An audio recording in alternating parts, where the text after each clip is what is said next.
नमस्कार दर्शक बंधु जदि आपण आज सुना कि रूपा किनबा जाउछंती तेबे जानि रखंतु कि आज घर बजार रे 24 कैरेट और 22 कैरेट सोनार मूल्य कोन रहिछि।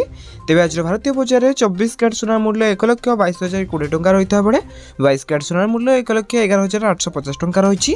ठीक सेही पुरी राजधानी भुवनेश्वर रे 24 कैरेट सोनार मूल्य 10 ग्राम पिछा 1,22,020 टंका रहिता बेले 22 कैरेट सोनार मूल्य 1,11,850 टंका रहिछि।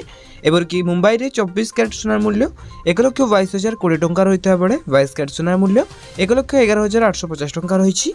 तेज नुआदिल्ली में 24 कैरेट सोनार मूल्य 1,22,170 टंका रही 22 कैरेट सोनार मूल्य 1,12,000 टंका रही।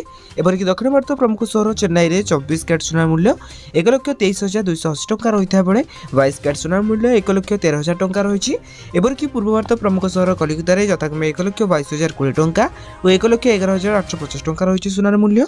अन्यपटे रूपा मूल्य किलो पिछा 1,52,500 टंका होइछि। तेबे एटा थिला आज दिन सोनार पर सठिक मूल्य। जदि आपण माने आखु भी सोनार पर सठिक मूल्य जानबा को चाहतांती तेबे हम चैनल को सब्सक्राइब करी पाखरे स्टॉप बेल आइकन को ऑल बटन रे सेट करबा सहित वीडियोटी हेल्पफुल होइतले नियति भाबे वीडियो को लाइक करी डिस्क्रिप्शन रे टेलीग्राम चैनल रो लिंक अछि तो जाकि आपण माने जानि जानतु।